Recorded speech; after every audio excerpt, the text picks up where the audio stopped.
Okay, let's go to the avatar again. I see you. Yep. I see you too. All right, good people. Welcome to the season 2, episode 13 or episode 1 of the Essentialists. And today I have an honor to present for you not just Levi, I'm sorry, but the MS, like the Master of Sport, Levi McQuarrie. So you'd better recognize and kneel, you fools, before the king. Yeah. And come on, guys, I'm super excited, for Levi. And this episode is about his journey. And this episode, it's fresh, and its episode is about a bit different stuff. It's about a long-term vision, and it's about going through self-doubt, because there is always self-doubt regardless what we do in any endeavor. And this is something that it deserves its own episode. So yeah, Levi, welcome to the show. Thank you for coming. Yeah. Okay. How does it feel? First of all, how does it feel to accomplish this 6 years? Yeah, 6 years. Yeah. 6 years here in a couple of weeks. Yeah. And this wasn't my original goal, but it wasn't the original goal simply because I knew I couldn't do it. And that was I saw what the mountain looked like, and I had no business climbing it at the time. And we started with it'll be 6 years here in a couple of weeks, but we started with the half snatch half marathon. And in fact, I started that journey by myself, because for whatever reasons that aren't a part of the journey would just, because I'm arrogant enough to think I could do it by myself.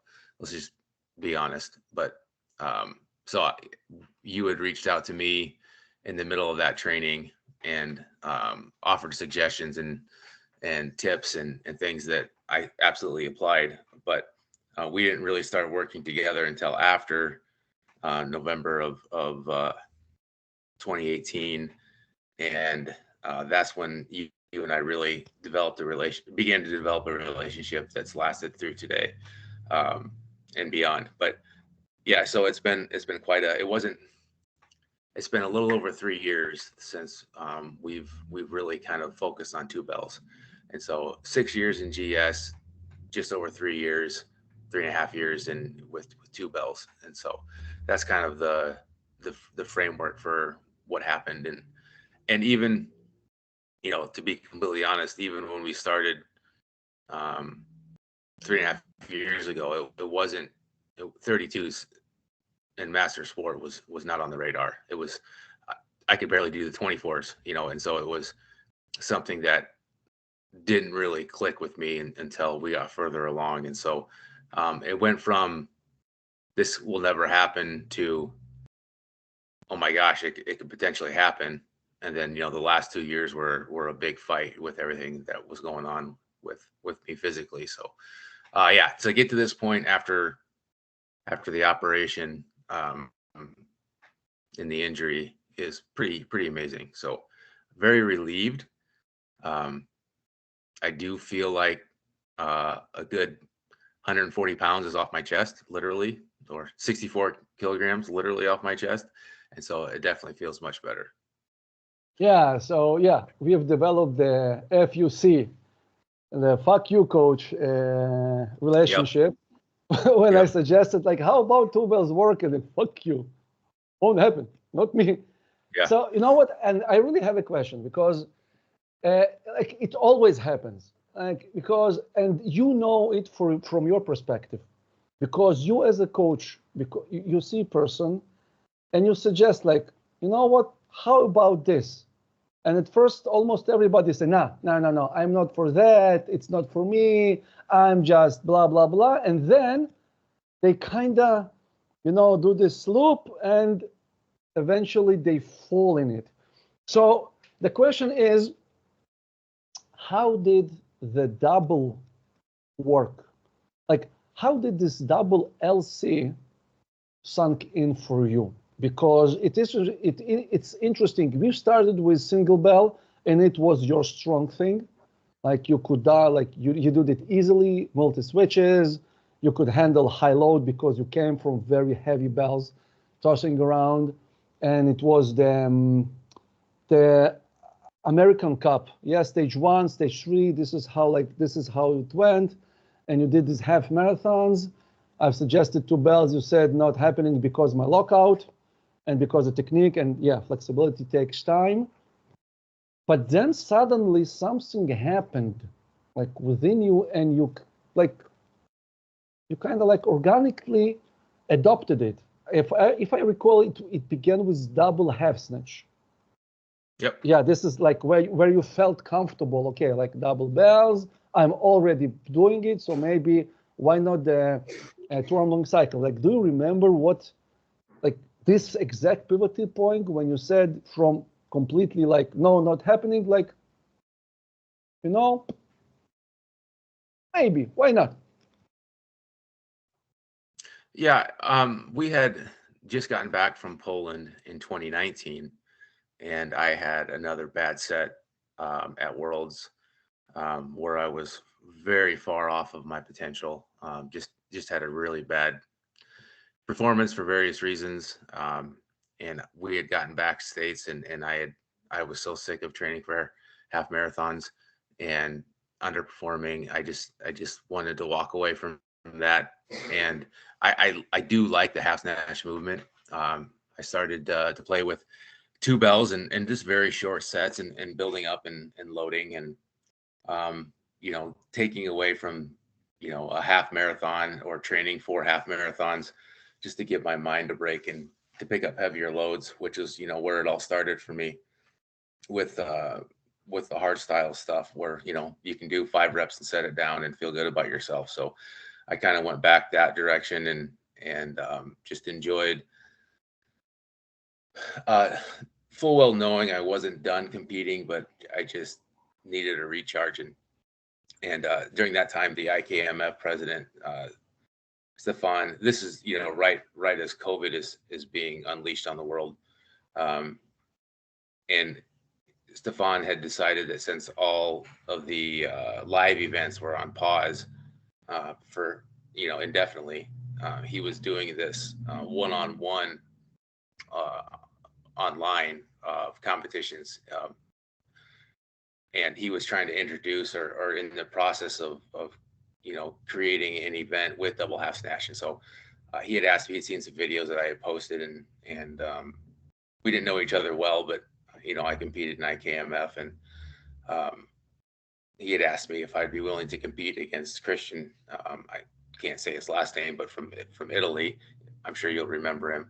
Yeah. And so he had given me about a 5 months heads up from a scheduling standpoint. This would have been like January of 21. And I accepted, and that was kind of the beginning of this. And so we started working. Yeah, I believe it was January 21. We started working together, building towards 10 minutes with 24s. And by the the half way, snatch. sorry, just a second. Yeah. I believe Christian is a Girevik. He's coming from girevoysport. Yeah. Like so, Yeah. like you were set up with somebody who's potentially better than you because he is coming from this discipline, not transitioning like yourself. Yeah, his numbers in like long cycle were very good. I definitely had a large challenge in front of me, but I was, like you had mentioned, I had convinced myself that um, the jerk position and being in rack was my limiting factor, and that I just didn't have the body type for long cycle, and I had all kinds of excuses in the ready, why I couldn't do this or won't do this. And um, for whatever reason, that half snatch movement was a lot more comfortable for me, and I didn't have to spend a lot of time in rack. And with how I was training at the time, and so over the course of that program to get ready for that competition, obviously, if you spend time doing something, it gets better. And so instead of me fighting it, I just, allowed you to, lead me, and my rack position got much better. And through the training of learning and strategy to sit in rack position, in between your half snatch reps, that got me a lot more comfortable. And then obviously I could work on improving my jerk from, coming out of the rack position. So finally, again, it was just time that I wasn't willing to spend previously, to where now I had to spend time. And obviously things improve while you work on them. So that's kind of we went from half snatch, bell half snatch, and then the transition to long cycle was a lot easier for me, because mentally I was able to make that switch. Then physically I was able to catch up. So let's take a left for a second. And technically speaking, I believe, I never done it myself. Actually, now that you're talking about, I just might try, because I'm, curious. But half snatch, like double half snatch, is the most grueling exercise for 10 minutes. Like if we have like this pyramid of like nastiest exercises, that I believe that double half snatch is in the top, because like speeding those bells up to overhead, it takes everything, not for 5 reps, not for 10, but for 10 minutes. Or am I missing something? Because you've done it and I haven't. Well, I would agree with that now. Yes. At the time, because my rack position was as poor as it was, and my overhead position was limited, I would definitely say that for me it was easier to do half snatch up till about 32s, and then it would definitely be long cycle that was easier. Yeah, easier, right? Yeah. So but now I would agree with you, since my long cycle has improved as much as it has. The engine it takes to continually hit those, half snatch reps, definitely is something that you learn to appreciate the clean versus the because it's a much shorter movement than you do the half snatch, because of obviously you can rest and rack in each movement, but getting it overhead in one motion gets to be pretty difficult as you get into minutes 7, 8, 9, to maintain pace. It's something different for sure. All right, thank you. And okay, back to the subject. And then I believe it's actually from this competition, with like this preparation for 10-minute long cycle was the 24th. Your program, like we've began to really zeroing in on a program, so it became like less hybrid functional and more slowly like GS sets done. And then you had like, some stuff that you did upon the feeling. And so this is when we begin to focus. So yeah, and then eventually I believe like something happened and Christian didn't show up, and you, like this was your, like not presentation, it was your,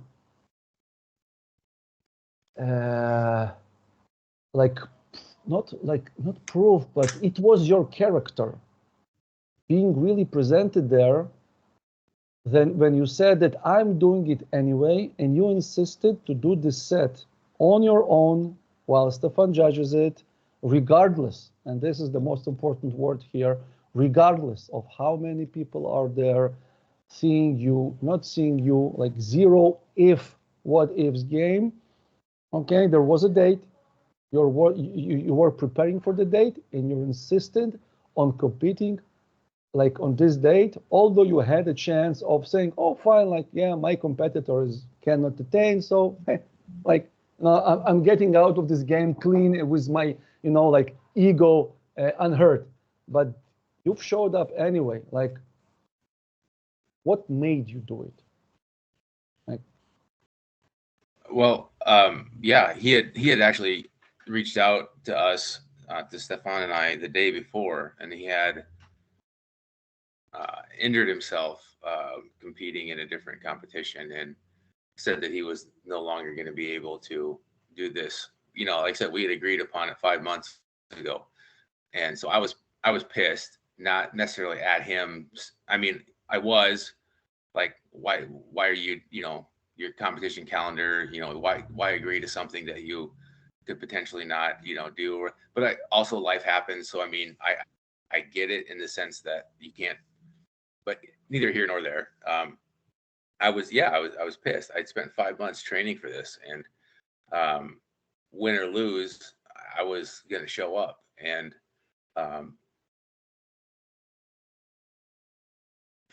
5 months of my life, and you invest in the training financially, which is minimal in comparison to the return.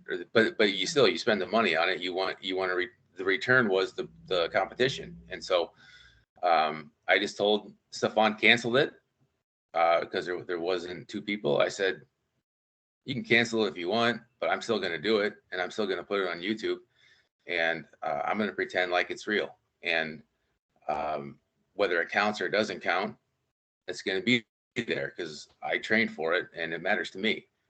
And I did it. He agreed that he would still count it and judge it. Was grateful that I completed what I said I was training to do. And I had a very strong set. We had gotten me above the original goal, but halfway through that training process, we had reevaluated because I was doing as well as I was in training, and we created a new goal, which I definitely fell short of because I had my body just shut down, just completely stopped. My grip completely left, and so I lasted just 1 rep into minute 10. I went 12 a minute through 9 minutes. Got 1 rep done in minute 10 and had to stop. I had absolutely nothing, and so I ended up with 109 reps, and that was at the time. Anytime you go triple digits, bells overhead, you're doing some serious work over time, and so I was happy with it. We had a good training set, and to be able to adjust when everything happened the way it happened, and so it was good. And that was kind of the beginning. Like, okay, you can do this.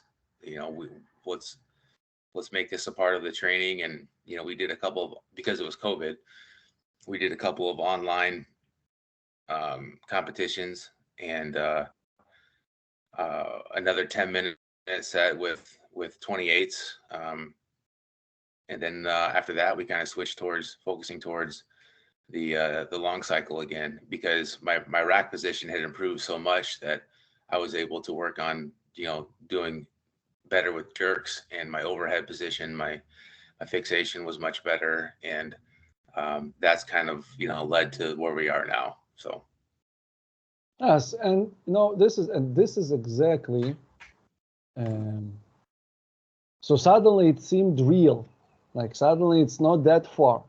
But let's roll back, and like for all the time that like we are working together professionally, it was Levi, the unbreakable, unbendable, like a person, and this is the character that it takes, that there is no what ifs. Like, I have a date, okay, I'm going to be there, dead or alive, with whatever result, but I'm going to be there because I've said so, because this is my word, this is me, like, this is who I am, and this is what it takes. And simultaneously with that, along all the preparation, there was like this, your wrestling curse hovering above you, that you're always sharing, like, I am better in training, and somehow like all goes well, but on a platform, like I can't, I don't, and you're always were like, going, like you've created the wind and you went against the wind, kind of. So, and this is the self-doubt, because it always there. Okay. And like anybody who prepares for anything deals with it. So how did you like handle it? Because it were another it was another set of 32s that you were lifting eventually. Yeah, the whole self-doubt thing that you just referenced to my wrestling, amateur career from high school and college. Yeah, I would always, I was the classic, perform well in practice and not show up when it mattered on the mat.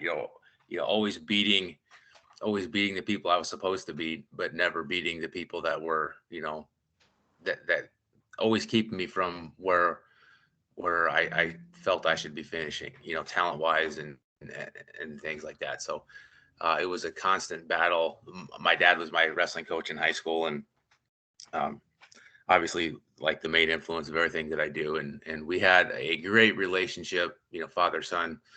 But the coach athlete relationship was, he was very frustrated with me as his athlete, and because he could, he would tell you that he could see the potential in me, and I would never follow through with what he believed what was capable of doing. And so that has definitely transitioned over into my career on the platform with kettlebells, where I would have great training sets or training camps, whatever you want to call them, and then not perform to expectation or goals set ahead on the actual competition day. And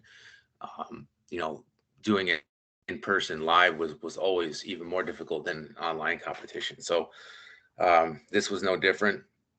Great training. I mean, you had really set me up well coming into this competition last Saturday. And as we were peaking towards the event, my sets were going really, really well. My confidence was high. And then the very last long set we did, I was attempting a new strategy, and the same thing had happened as I approached with my grip from the injury that I had, and this was the first time that it really showed back up in training, and I got, I froze up. I only hit 59 reps. I didn't make it 9 minutes, and that was really, really in my head that I couldn't do it again. Like I was going to get all the way to this competition after 11 weeks of training, and it was a 6-hour drive. You're invested in travel and hotels, and you're invested in time. I had a whole team of people I was bringing, and all of a sudden, my grip is the issue again. And it's just that same issue that I had after that injury and on repeat. And I had thought we had fixed it. I thought we had taken care of it. And like, here it is again. I'm 2 reps short. And it wasn't that I didn't have the conditioning or the legs to do it. It was simply this one hurdle. And,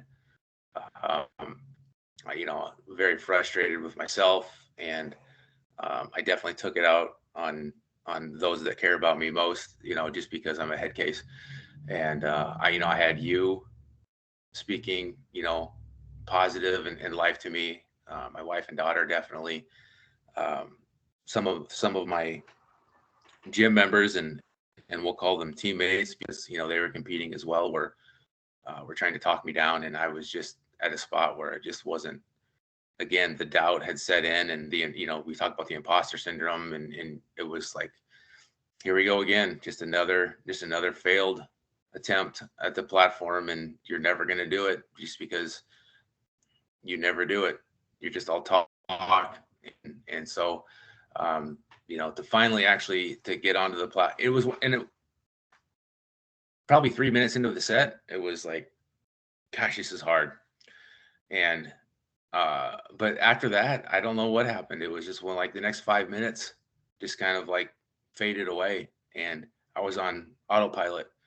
The plan that we had talked about was going perfect, and then at minute 8, completing 8 minutes, I was at 56 reps. I needed 61 for my weight class, and I knew that I had the 61 reps in me, and so you turn your brain off and you stick to the plan. And I think I lasted. Obviously, you want to last the 10 minutes, but I knew going into it after that training set that 10 minutes was not going to be on the table. My arm just wasn't going to handle it.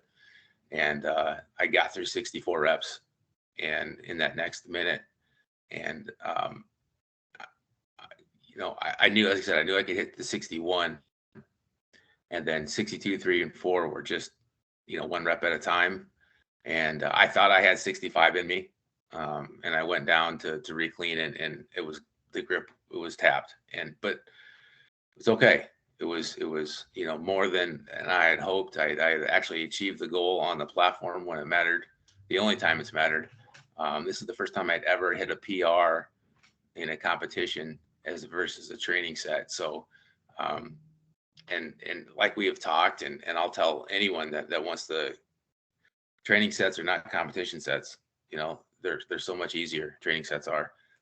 Doesn't matter how hard the training set is. It's easier than the competition. And there's so many variables you can't account for until you're doing it. And every competition is going to be different. How did you sleep? How did you eat? How did the travel go? No two competitions are the same. I've been on competitions where they've had small platforms. I've been on competitions where we use rubber mats. I've been at competitions where the platforms are huge.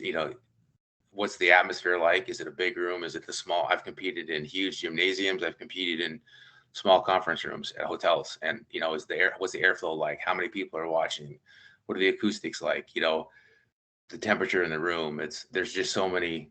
Every competition is a unique challenge. And it's, are you able to show up and adapt on the day? And again, so to actually get it done finally was a huge, huge relief. And so, and like I shared in a video that I did on a recap or on my social media post or whatever. Yeah, this was definitely, for my dad, but more than that, I'm just so grateful that you've taken me this far. I've learned so much about myself through this process of training and failing and training and failing. And I wouldn't be here without your guidance. I wouldn't be here without the time that you invested into me. I wouldn't be here without, the messages, Levi, you're fine, shut up, relax, breathe. And so like the relationship that you and I have developed over the last 6 years has been invaluable to me. And it's changed me as a professional. It's changed me as a competitor. And I wanted this for you because I knew what your programming was doing for me and challenging me and changing me as a person, as a professional. And I wanted you to get that recognition. I wanted you to say, I took this at the time 40-year-old American knucklehead head case and turned him into a master of sport. And if I can do that with him, what can I do with you? That was kind of what I wanted you to get the recognition that you deserve. And it took me a long time to do it, but I'm glad that I was able to do it for you. And so I definitely want to, yes, I did the work. I did what you asked me to do. And I just wanted to make sure that whoever listens to this knows that without you, it was a fruitless effort. So. Thank you. It means a lot because ironically, I was, sitting here behind my PC when nobody's watching, grabbing my head, thinking like, what have I got myself into programming for this great man. Like, this is amazing athlete with work ethic, with strengths, and like, who the fuck are you? Like, to do it. So again, self-doubt and is just, like it's one step at a time, and it's, yeah, like it was countless times that I was, like really, like really, really, really down, like doubting myself that I like what I write is actually like, not garbage. Um, but like it's, going through self-doubt is something that kettlebell teaches, because when you're doing these long sets, eventually it comes down to two choices: or you go with your head or the voices, or you're completely zeroing in on the reps, on the technique. So it's kind of began like, first dip, drive, fixation, rec, breathe, first dip, drive, and you like kind of like mantra, and eventually like you're on the other side and you're saying, all right, I've made it. And okay, and like, so another day and another day. So yeah, thank you for these words. Yeah, it means a lot. It really means a lot. You've mentioned Cher. You have like an amazing, a very beautiful and talented daughter. She's an athlete on her own, and you've did it. And actually, I do want to keep this subject for the next episode, talking about coaching our kids, because it's a very controversial. Like, some say that you cannot coach your kid because like you're a father, you cannot be like, you're not necessarily, it's too personal, it's too like everything is very explosive because you get emotional, and you just need to bring your best friend saying like, here, she's yours, do the job. All right. But eventually there are people like you and like your father and like many other people who just grab their kids, and kids are following, and like you have all these stories that my dad ruined my career and my dad built my career. So we are going to put it on the next episode. But for this episode, like,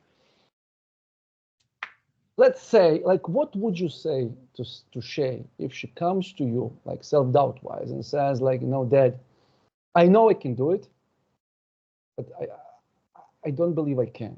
Like, what's the one piece of advice you'd give Well, her? What would you say? yeah, to be fair, I think I've probably drawn more from her in these last days than I've ever, um, you know, given her. But you know, she knows that we've had um, a very blessed relationship over the years, and it wasn't always easy for her, um, to have me as dad, and I can be a bit overwhelming, but she is, if she were to come to me and say, with this doubt, I don't think she would, but she would have, I think her personality is so much like mine, that if she were to unfortunately come across this imposter syndrome nonsense that we have created in our own head, um, just setting her down and talking to her, adult to adult now, and just reminding her on who she is and what she's already accomplished, as a 21-year-old, and both in her education and towards her career, as she moves towards her career. But as an athlete, she was standing on a platform in Spain and in Poland, and she's been at the Arnold. She's competed in Vegas, and she's always been able to shine.